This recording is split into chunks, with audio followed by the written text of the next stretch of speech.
Arithmetic के 600 question के series को मैंने तैयार किया है, जिसका कि मुख्य उद्देश्य कम समय में पूरे अर्थमेटिक का रिवीजन कर लिया जाए। इस उद्देश्य से इसको बनाया गया है।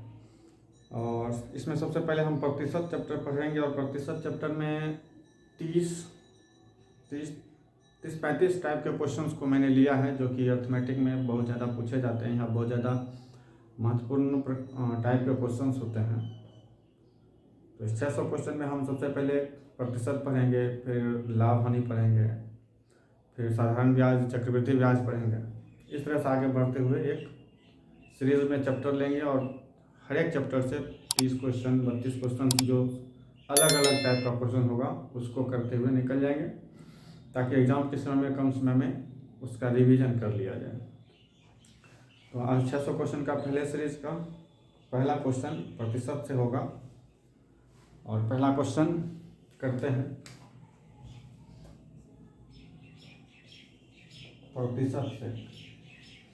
प्रतिशत में सिर्फ और सिर्फ आपको ये समझना होता है कि प्रतिशत होता क्या है। तो प्रतिशत कहने का मतलब कि प्रति 100, प्रतिशत कहने का मतलब पर 100। जैसे हम आपको बोल रहे हैं कि 10%, तो 10% का मतलब हो गया क्या? 100 में 10, 100 में 10।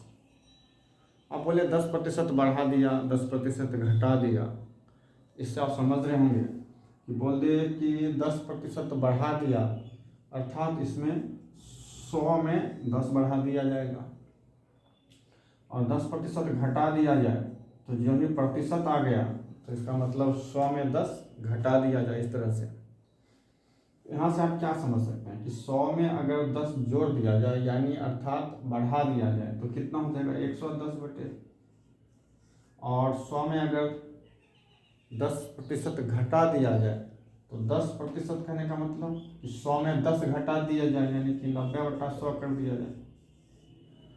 बस इतना समझना है, बाकी कुछ है नहीं। पहला क्वेश्चन कुछ इस तरह से है कि एक व्यक्ति है और वो कुछ परसेंट बैंक में जमा करता है, कुछ परसेंट भोजन पर खर्च करता है, कुछ परसेंट शिक्षा पर खर्च करता है, और फिर उसके पास कुछ रुपया शेष बच जाता है। तो बताइए कि उसका कुल आय कितना है, कुल अर्निंग कितना है। इस टाइप का क्वेश्चन भी बहुत ढेर सारा पूछा जाता है। तो पहला क्वेश्चन हम इसी तरह का करते हैं, और आसान क्वेश्चन भी होता है ये। पहला क्वेश्चन ये है कि एक व्यक्ति है और एक व्यक्ति अपनी आय का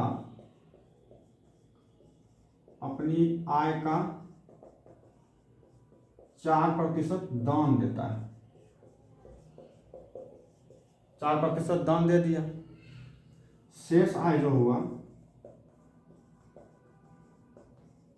शेष आय का 10% बैंक में जमा करता है। 10% बैंक जमा करता है। फिर आगे कहता है क्या कि अब उसके पास जो है, उसके पास 10,800 रुपया, 10,800 रुपया है। तो उसकी आय कितनी थी, यानी पूछ रहा है कि आय उसका क्या था। क्वेश्चन ये है कि 4% दान देता है, जो शेष बच गया दान देने के बाद 10% उसका बैंक में जमा करता है, और बैंक में जमा करने के बाद जो शेष बचा वो 10,800 रुपया है। तो उस व्यक्ति का आय कितना है। क्वेश्चन में आपको सिर्फ और सिर्फ पकड़ना है शेष। जैसे कि मैं इस क्वेश्चन को मिटा दूं, या फिर क्वेश्चन को यही सॉल्व कर देता हूं कि मान चलिए कि वो व्यक्ति कुछ रुपया कमाता था। इसका 2-3 तरीका होता है। कुछ रुपया कमाता था, सबसे पहले हम इसको एक्स पर बना लेते हैं कि मान लीजिए वो एक्स रुपया कमाता था, उसका 4% दान दे दिया। 4% अगर दान दे दिया तो टोटल होता है कितना? कोई भी आंकड़ा अपने आप का 100% होता है। 4% अगर वो दान दे दिया तो अपने पास रखा कितना, उसके पास शेष बचा कितना, तो कहेगा 96%। 96% कहने का मतलब 100 में 96 रुपया वो बचा करके रखा है। इसको थोड़ा सा शॉर्ट कर लें तो 24/25, यानी कि वो व्यक्ति अपने पास 24/25 रुपया शेष रखता है। अब जो रुपया शेष रखा है उसने, उसका 10% क्या करता है, बैंक में जमा कर देता है। तो बैंक में जमा कर देता है तो फिर इसका अपने पास रखता कितना है, तो 10% बैंक में जमा कर दिया तो 90% वो अपने पास रखता है। 90% को आप क्या लिख सकते हैं, 90/100 यानी 9/10, यानी कि वो 9/10 रुपया अपने पास रखता है। तब जा करके उसके पास जो रुपया होता है वो 10,800 के बराबर होता है। तो सिंपली आप क्या कीजिए कि x का वैल्यू, यानी कि उस व्यक्ति ने कितना रुपया कमाया था उसको आपने कितना माना है, x माना, इसी का तो वैल्यू निकालना है। तो लिख दीजिए 10,800 गुना 25 गुना 10/24 गुना 9। इस तरह से आप कर सकते हैं। देखिए कुछ कटने वाला, काट दीजिए। 1250 500 गुना 25, 25 गुना 5 125 और 2 शून्य, 12,500 रुपया वो व्यक्ति कमाता है।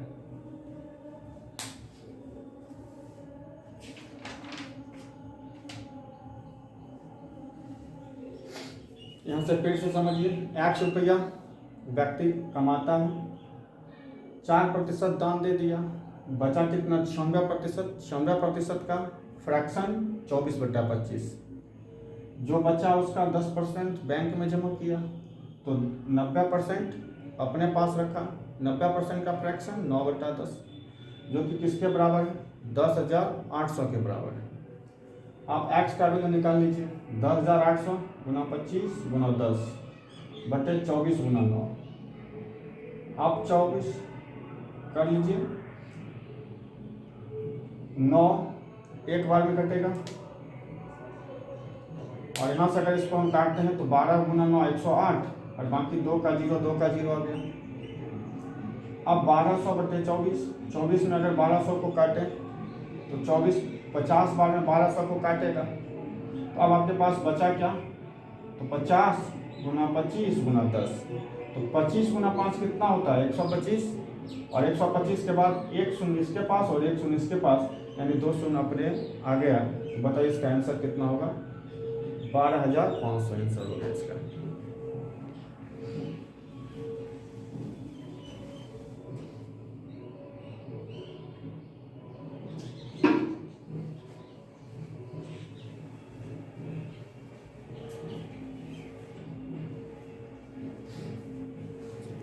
आज ये अब दूसरा क्वेश्चन करते हैं।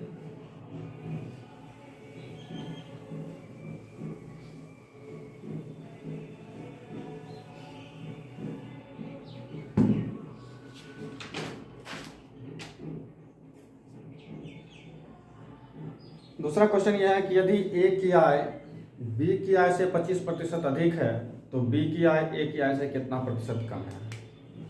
यानी ए की आय बी की आय से 25% अधिक है।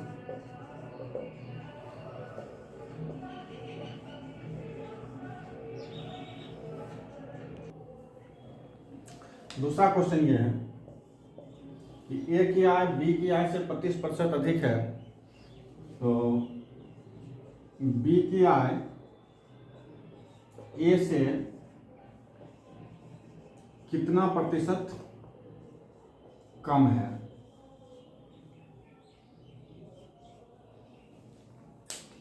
आइए क्वेश्चन को सॉल्व करें। क्वेश्चन कहता है कि ए की आय बी की आय से 25% अधिक है, यानी ए और बी, ए कितना प्रतिशत अधिक है 25%। तो स्वाभाविक है कि ए अगर अधिक है तो बी कम होगा। तो नॉर्मली आप क्या कीजिए, इसको 100 मान लीजिए। तो 100 का 25% अधिक है, यानी 100 में 25 अधिक है, यानी कितना हो गया 125। इसको थोड़ा सा 25 चौके 100 कर दीजिए और 25 25 100 कर दीजिए। कहने का मतलब है कि b अगर 4 है तो a कितना होगा, 5 होगा। पूछ रहा है b कितना कम है, एक बात बताइए कितना कम है, तो ये 5 और ये 4, यानी 1 कम है। तो 1 कम है, किससे कम है, तो 5 से कम है।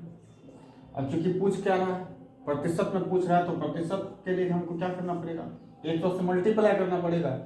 आप क्या कर सकते हैं, 20 पंचे 100, यानी कि 20% कम है। क्या है, 20% कम है।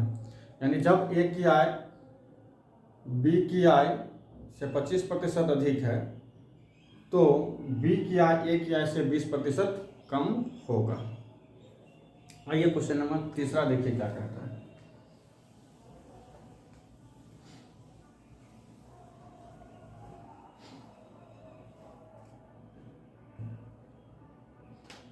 कुछ क्वेश्चंस होते हैं जो कि उत्तरोत्तर वृद्धि को बताते हैं या उत्तरोत्तर कमी को बताते हैं, या कुछ इस तरह से होते हैं कि एक चीज़ बढ़ गया तो दूसरा चीज़ घट गया। इस तरह के क्वेश्चंस होते हैं जिसको कि सॉल्व किया जा सकता है आसान तरीके से। जैसे कि एक डाटा किसी में क्या हो गया कि 20% बढ़ गया, तो उसका रिजल्ट हुआ कि उससे जो रिलेटेड चीज़ था उसमें कुछ चीज़ की कमी हो गई, तो उसके रिजल्ट पर क्या प्रभाव पड़ा। इस तरह का क्वेश्चन होता है। जैसे कि पहला क्वेश्चन ये है कि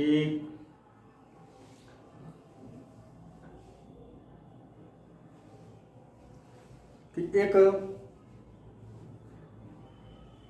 संख्या में 20% बढ़ाया जाता है। एक संख्या में 20% बढ़ा दिया जाता है, 20% बढ़ाया, फिर क्या किया, 20% बढ़ाया, फिर 20% बढ़ाया। आपसे पूछेगा कि अब इस जो 2 बार मैंने बढ़ाया है उसको फिर कितना प्रतिशत कम कर दें कि वही डाटा हमको प्राप्त हो जाए। तो क्वेश्चन कहता है क्या कि एक संख्या में 20% बढ़ाया, फिर 20% बढ़ाया। अब कहता है कितना प्रतिशत कम करें कि पुनः वही संख्या प्राप्त हो, पुनः वही संख्या प्राप्त हो। तो जब कभी भी दो उत्तरोत्तर संख्या बढ़े या कोई भी डाटा दो लगातार बार बढ़े या दो लगातार बार घट जाए या एक बार बढ़ जाए या एक बार घट जाए, तो उसके रिजल्ट पर जो प्रभाव पड़ता है वो इस तरह से आप लिख सकते हैं कि plus minus X plus minus Y और plus minus X Y by 100। यानी कि अगर बोल दे कि x प्रतिशत बढ़ा तो प्लस y प्रतिशत बढ़ा तो प्लस, और कितना बढ़ेगा तो प्लस एक्स वाई बाय 100। बोलेगा वो x प्रतिशत घटा, y प्रतिशत घटा तो माइनस एक्स माइनस वाई। अब चूंकि माइनस एक्स और माइनस वाई है तो यहाँ आकर क्या हो जाएगा, प्लस हो जाएगा। तो आप इसको क्या लिख सकते हैं, 100 लिख सकते हैं इस तरह से। दूसरा आपसे पूछेगा कि x प्रतिशत घटा y प्रतिशत बढ़ा तो प्लस और माइनस माइनस में जाएगा। इस तरह से हम क्वेश्चन के हिसाब से इसको बैठाते हुए चलेंगे। अभी से question plus minus X Y plus minus X Y और plus minus X Y by 100। Plus sign बताता है कि वृद्धि हुई है, माइनस साइन बताता है कि कमी हुई है, और एक्स और वाई का जो मल्टीपल रिजल्ट होगा प्लस और माइनस में, उसका रिजल्ट हम यहाँ से लेकर के बाय 100 कर देंगे। ये फॉर्मूला होता है। तो सबसे पहले हम पूछें आपको से कि दो उत्तरोत्तर वृद्धि हुई है, एक बार 20% की, एक बार फिर 20% की, तो कुल कितने प्रतिशत की वृद्धि हुई। तो मान चलिए कि लिख दीजिए 20% की वृद्धि हुई प्लस, फिर 20% की वृद्धि हुई प्लस, और फिर प्लस 20 गुना 20/100, यानी 20 20 40, 40 प्लस 4 कितना 44% की वृद्धि हुई है। यानी कि इसी में मानिए कि अगर आपके पास 100 था कोई भी संख्या, तो वो बढ़ेगा कितना, बढ़ करके कितना हो जाएगा, 100 में 44% बढ़ रहा है, यानी 144 हो जाएगा। 100 में 44% बढ़ा तो कितना हो गया, 44% हो गया। तो आपसे पूछ रहा है कि कितना कम कर दी जाए कि पुनः वही संख्या प्राप्त हो जाए। यानी 144 में आप कितना कम कर दीजिए, 144 में आप कितना प्रतिशत कम कर दीजिए कि वही संख्या आपको पुनः प्राप्त हो जाए। तो 144 में 100 प्राप्त करने के लिए कितना कम करना पड़ेगा, 44 कम करना पड़ेगा। अब चूंकि कम किससे कर रहे हैं, तो 144 से, और चूंकि प्रतिशत में पूछ रहा है तो 100 से मल्टीप्लाई कर देते हैं। तो अब यहाँ से अगर शॉर्ट में हम क्वेश्चन निकालें तो इसका आंसर हो जाता है आपका 2 22 2 72 2 11 2 36 4 9 4 25, 25 गुना 11 275, 275 बट्टे 9, 275 बट्टे 9 जो कि आपका होता है 30.5/9%। यह इसका लास्ट आंसर हो जाएगा।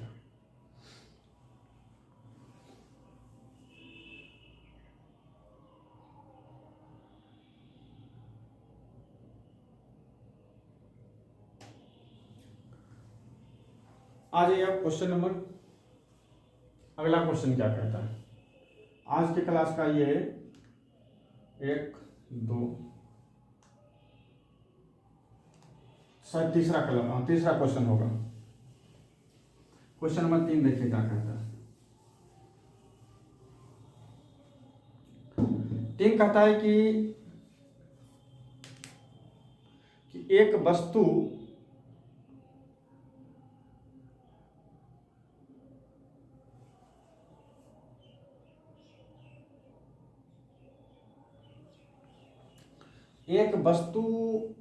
की कीमत में 10% की वृद्धि हो जाए तो उसके उपभोग में 10% की कमी हो जाती है।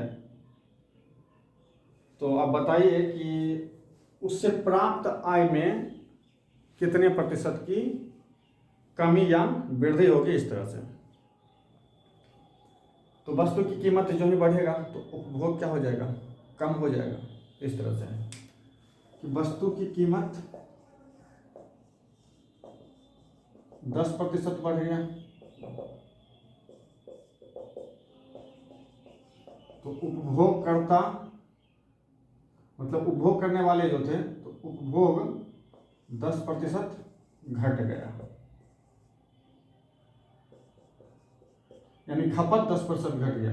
वस्तु की कीमत 10% बढ़ा तो उपभोग 10% घट गया। तो पूछता है क्या कि आय प्रतिशत बदलाव बताइए। आय प्रतिशत बदलाव क्या है। एक बार 10% बढ़ गया, एक बार 10% घट गया, तो +10 -10 प्लस माइनस माइनस 100/100, यानी कि ये और ये कटा, ये और ये कट गया। -1% का क्या हो गया, आय में कमी हो गया। -1% का आय में कमी हो गया।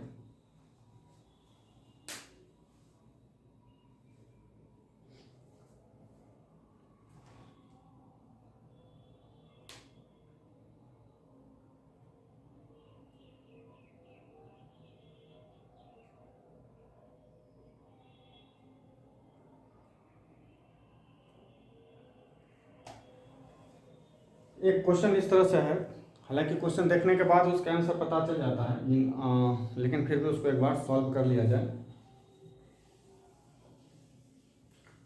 क्वेश्चन आपका ये है कि एक इमारत की जो कीमत है,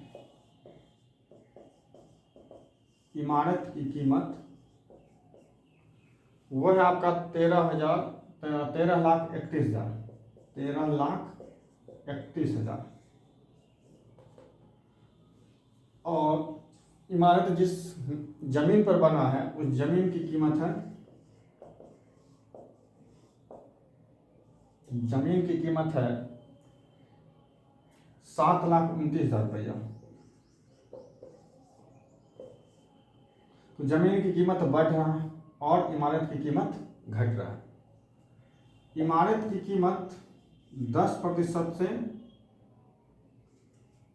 इमारत कीमत 10% कीमत में गिरावट होता है, में गिरावट प्रति वर्ष, और जमीन की कीमत में 10% कीमत में वृद्धि होता है प्रति वर्ष। तो क्वेश्चन आपसे पूछ रहा है क्या कि बता दीजिए कितने समय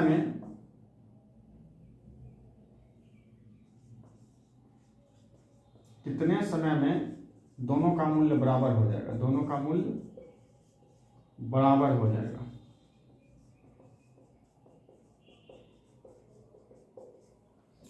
यानी कि इमारत की कीमत 13,31,000 रुपया, जमीन की कीमत 7,29,000 रुपया, इमारत की कीमत में 10% की गिरावट हो रही है प्रति वर्ष, और जमीन की कीमत 10% की वृद्धि हो रही है प्रति वर्ष।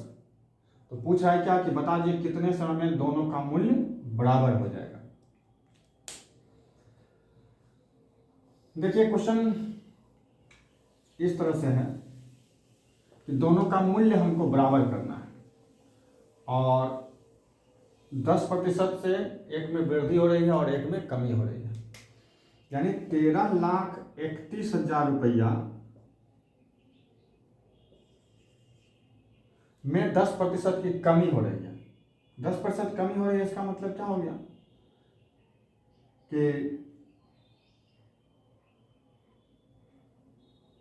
100 में 10 की कमी हो रही है, 100 में 10 की कमी हो रही है। यानी कि 100 से कितना चला जाएगा, 90 का, यानी इसका फ्रैक्शन हो जाएगा 90/100 यानी 9/10। यानी आप लिख सकते हैं 13,31,000, अगला साल क्या हो जाएगा इसका 9/10 हो जाएगा, फिर अगला साल क्या हो जाएगा 9/10 हो जाएगा। लेकिन इसको कब तक हम लिखते चल जाएंगे तो हमको मालूम नहीं है, लेकिन बस सिर्फ और सिर्फ इतना मालूम है कि 10% की कमी हो रही है। तो 10% की अगर कमी हो रही है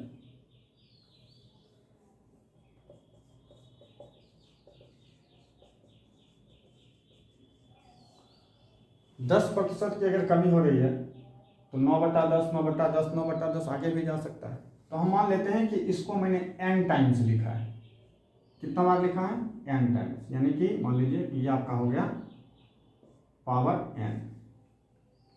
और चूंकि जमीन का मूल्य है 7,29,000 रुपया, तो इसका क्या हो रहा है, बढ़ रहा है, 10% बढ़ रहा है।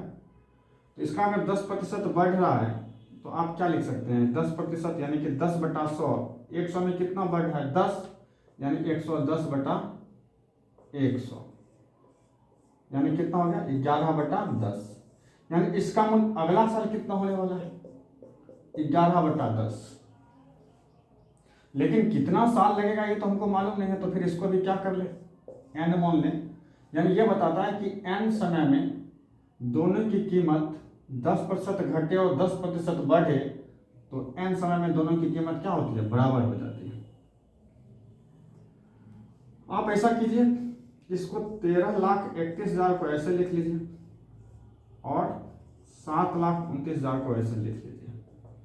क्या आप लिख सकते हैं इसको कि 11/10 9/10 पर पावर n, क्योंकि होता है क्या कि a पर पावर n बटे b पर पावर n हो, तो आप इसको a बटे b पर पावर n लिख सकते हैं। इसी तरह मैंने क्या किया कि अलग अलग था दोनों, तो इसको इस तरह से लिख दिया, ये 10 और 10 कटा 11/9 हो गया। आप ये सोचिए कि ये 3 जीरो भी तो कट गया, तो 1331/729 11/9 पर पावर n। क्या इसको 11/9 पर पावर 3 लिख सकते हैं क्या, और क्या ये 11/9 पर पावर n लिख सकते हैं? तो आप 11/9 और 11/9 से देखिए n बराबर कितना आ गया आपके पास, 3 आ गया। यानी समय आपके पास कितना आ गया, 3 साल का समय आपका आ गया, 3 साल। क्योंकि 11/9 और 11/9 अगर कटता है तो ये बच गया n और ये बच गया 3, जो कि n बराबर किसको बताता है, 3 वर्ष को बताता है। यही क्वेश्चन था। इतना इस क्वेश्चन को करने की कोई जरूरत नहीं है। इस टाइप का क्वेश्चन जहां भी मिले तो आप देखिए कि ये क्या है आपका।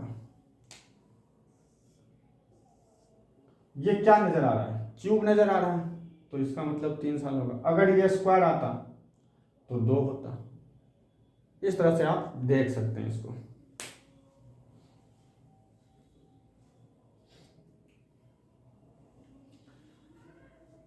अब एक और टाइप का क्वेश्चन है जो कि इंपॉर्टेंट आता है प्रतिशत चैप्टर में, उसको कर लेते हैं।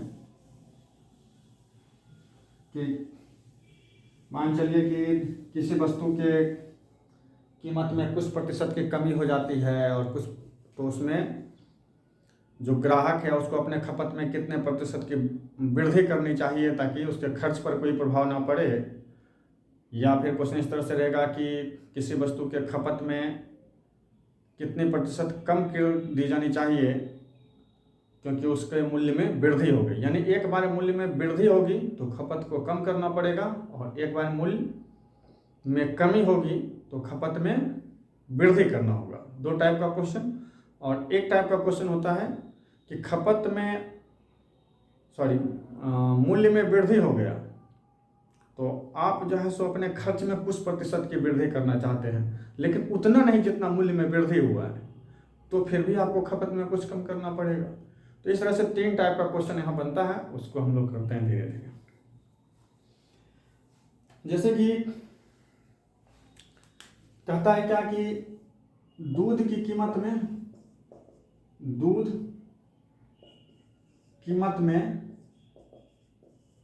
20% की वृद्धि है, 20% की वृद्धि है। तो जो ही कीमत में वृद्धि हो जाएगा, अगर आप खर्च नहीं कर बढ़ाना चाहते हैं, दूध की कीमत में भी 20% की वृद्धि है, खर्च ना बढ़े तो खपत में कितना प्रतिशत कम करना चाहिए, खपत में कितना प्रतिशत कमी होनी चाहिए। क्वेश्चन ये कहता है क्या कि दूध कीमत में 20% की वृद्धि है, खर्च ना बढ़े तो खपत में कितना प्रतिशत की कमी होनी चाहिए। तो सबसे पहले आप देखिए, आप इस तरह से समझिए कि आप 100 रुपये का दूध खरीदते थे, 20% की वृद्धि हो गई तो 100 में 20% की वृद्धि यानी कि 120 हो गया। और अब आपको कितना खर्च करना पड़ेगा, 120 रुपया। आप कहते क्या है कि खर्च ना बढ़ाना है, तो फिर सामान कम मिलेगा ना आपको। तो दुकानदार क्या होता था कि आपको 20 रुपये का कम सामान देगा। क्यों? क्योंकि आप 100 रुपया कल भी लेकर के जा रहे थे और दाम में वृद्धि हो गई, फिर भी आप 100 रुपया ही लेकर के गए, जबकि उस वस्तु का मूल्य 120 रुपया हो गया। तो आपके पास चूंकि 100 रुपया है तो 20 रुपये का कम सामान देगा। चलिए 20 रुपये का कम सामान दिया, यानी 20 रुपये का खपत आपका क्या हो गया, कम हो गया। किससे कम हो गया? तो 120 रुपये से, क्योंकि कोई भी सामान आपको वर्तमान मूल्य पर मिलता है तो उसकी खपत भी तो वर्तमान मूल्य पर ही गिना जाएगा ना। तो 20/120। अब चूंकि प्रतिशत पूछ रहा है तो 100 से मल्टीप्लाई कर दीजिए।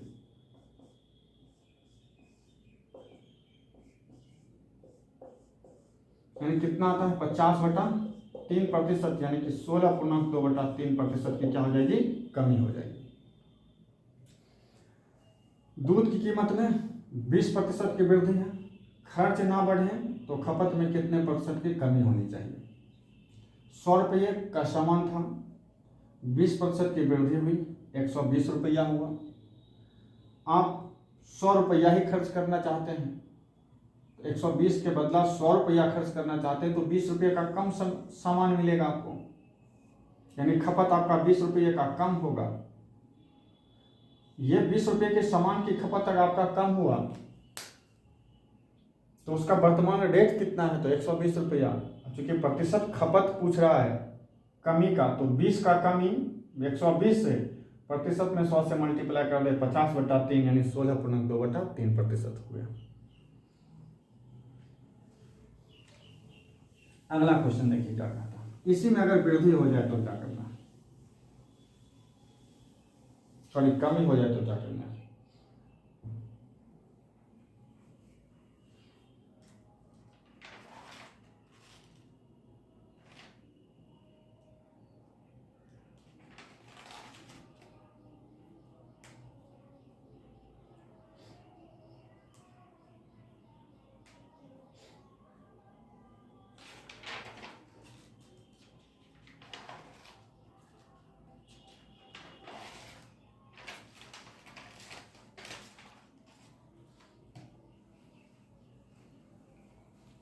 जैसे कि क्वेश्चन रहेगा कि मूल्य में 20% की कमी हो गई, 20% की कमी है,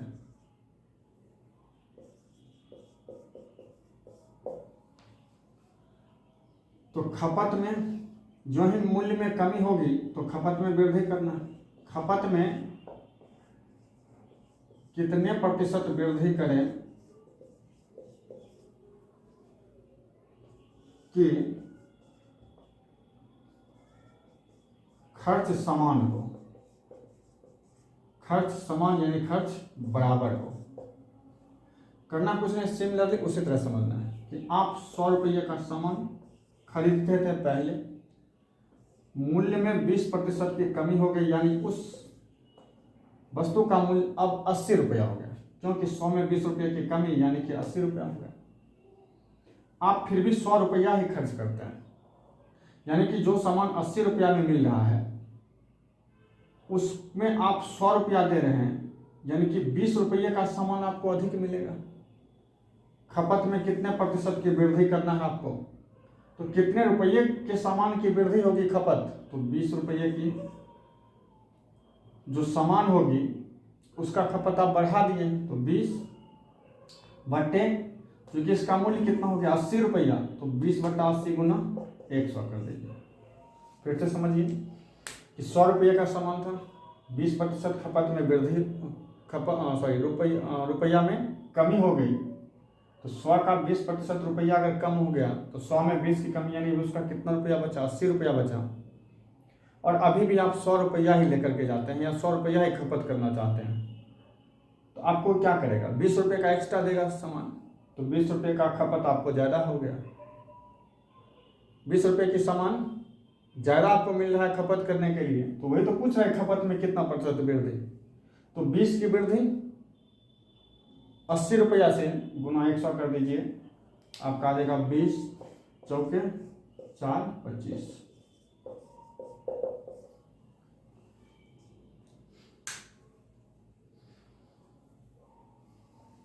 आज है अगला क्वेश्चन और लास्ट क्वेश्चन, और अच्छा क्वेश्चन है इस तरह का।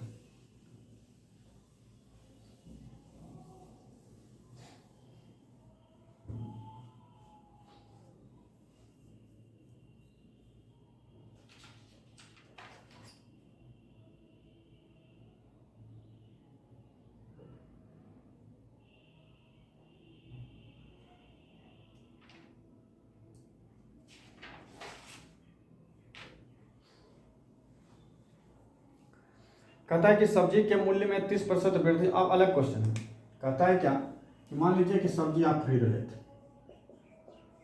और सब्जी के मूल्य में 30% की वृद्धि हो गई,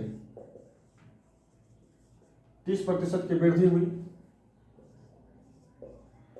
इस बार आप खर्च में बढ़ाना चाहते हैं, कहते चलो भैया हम जो है अपने खर्च में 10% की वृद्धि कर सकते हैं, यानी कि आप बोलते हैं क्या, खर्चा में 10% की वृद्धि हो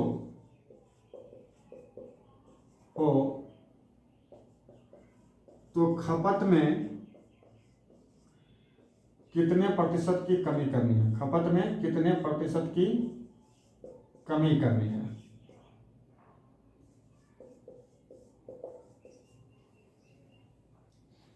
मान चलिए पहले आप 100 रुपया खर्च करते थे, मूल्य में 30% की वृद्धि हो गई, यानी अब मूल्य कितना हो गया 130 रुपया,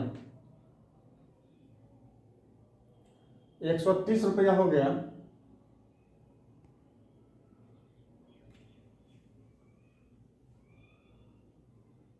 अब आप अभी तक के क्वेश्चन में खर्चा में कुछ न बढ़ाना जानते थे न घटाना जानते थे या नहीं चाहते थे, लेकिन यहाँ खर्चा आप 10% बढ़ा रहे हैं। 100 रुपये का था, 30% की वृद्धि हो गई, यानी मूल्य कितना हो गया 130 रुपया, और आप चाहते हैं कि आपका 10% ही खर्चा बढ़े। कितना बढ़े, 10% ही खर्चा बढ़े, यानी आपका खर्चा कितना होना चाहिए 110 रुपया। मूल्य में वृद्धि हो गया 30,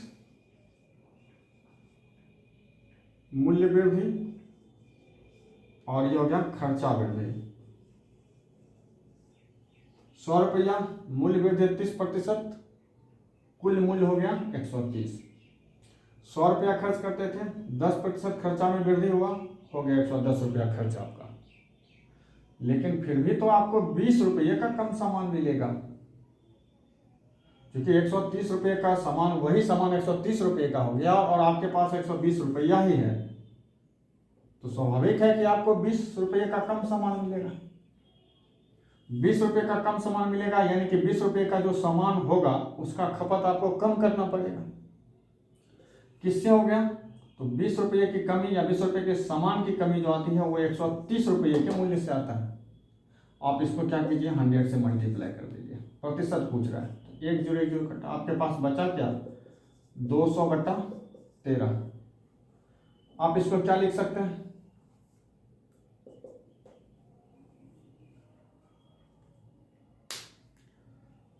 13 × 7, 13 है कम 13, 7, 13 × 5 65, 5 यानी कि 15,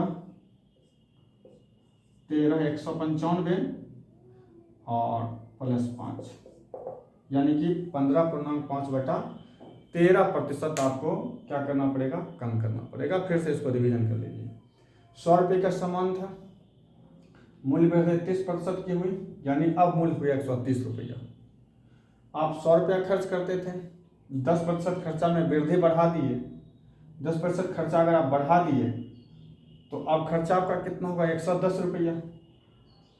110 रुपया हो गया, यानी कि सामान 130 का, रुपया आपके पास 110, तो 20 रुपये का कम सामान मिलेगा। और 130 रुपया ही वर्तमान मूल्य है, गुना 100 कर दीजिए तो इसका रिजल्ट आता है 200/13, यानी 15.5/13। ये इसका आंसर हो गया। बस आज के लिए इतना ही क्वेश्चन करना है। आप जान लीजिए कि 600 क्वेश्चन का एक सीरीज है जो पूरे अर्थमेटिक का है, और अर्थमेटिक में 600 क्वेश्चन सीरीज का एक उद्देश्य ये है कि मैं कम समय में, थोड़े समय में पूरे अर्थमेटिक को एग्जाम समय में दोबारा पढ़ करके एग्जाम हॉल में जाएं। ये इसका 600 क्वेश्चन का मुख्य उद्देश्य है। आपको 600 क्वेश्चन 600 ही प्रकार के मिलेंगे जो कि एग्जाम पॉइंट ऑफ व्यू से बहुत ज़्यादा इंपॉर्टेंट होते हैं, एग्जाम में ज़्यादा पूछे जाते हैं। उस 600 टाइप के क्वेश्चंस हम बना रहे हैं।